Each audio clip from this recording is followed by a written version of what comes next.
Dans l'Umbanda, Tupinamba est vénéré comme une entité spirituelle de grand pouvoir et sagesse, très estimée au Brésil. Son histoire remonte à des temps anciens, lorsque les peuples indigènes habitaient les terres brésiliennes avant la colonisation européenne. Tupinamba était connu pour son courage, son astuce et sa profonde connaissance des éléments de la nature.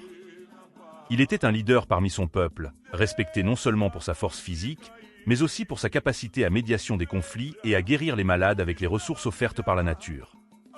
Lorsque les religions afro-brésiliennes comme l'Umbanda ont émergé, Tupinamba a été incorporé comme l'une des entités vénérées. Il est considéré comme un guide spirituel offrant protection, orientation et guérison à ses adeptes. Sa présence est invoquée dans les séances d'Umbanda pour apporter des conseils sages et des énergies de guérison. Les médiums qui incorporent Tupinamba sont généralement choisis par la spiritualité, en raison de leur capacité médiumnique et de leur qualité morale. Ils doivent incarner des caractéristiques telles que le courage, le respect de la nature, la compassion et la sagesse. Pendant l'incorporation, le médium assume les caractéristiques de Tupinamba, exprimant sa sagesse ancestrale et sa connexion aux forces de la nature. Tupinamba est décrit comme un guerrier courageux et un conseiller sage, capable de guérir non seulement les maux physiques, mais aussi les blessures de l'âme.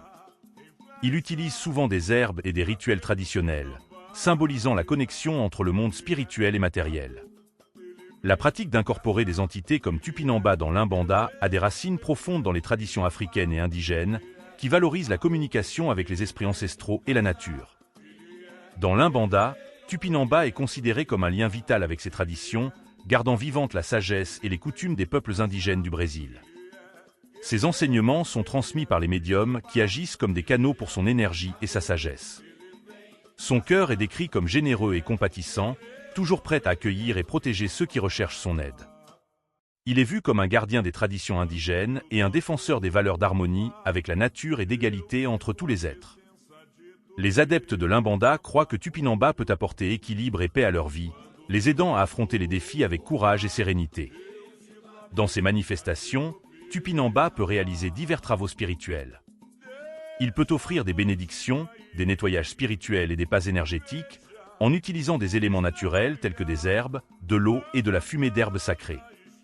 Ces rituels visent à purifier et harmoniser les énergies des personnes, procurant bien-être physique, mental et spirituel. Outre son rôle de guérisseur, Tupinamba est un protecteur féroce contre les énergies négatives et les influences maléfiques.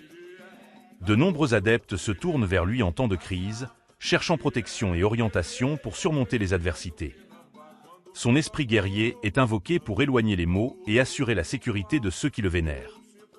En résumé, Tupinamba dans l'Umbanda représente non seulement une figure historique des peuples indigènes du Brésil, mais aussi une entité spirituelle offrant des enseignements précieux sur le courage, la compassion et le respect de la nature, inspirant ceux qui recherchent son orientation spirituelle.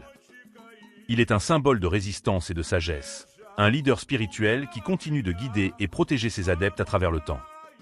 À travers l'Umbanda, l'héritage de Tupinamba est préservé et perpétué, maintenant vivante la connexion aux racines indigènes et à la sagesse ancestrale. Ses enseignements sur l'harmonie avec la nature, le respect mutuel et le courage face aux défis continuent de résonner avec les adeptes de l'Umbanda, qui trouvent en sa figure un phare de lumière et d'espoir.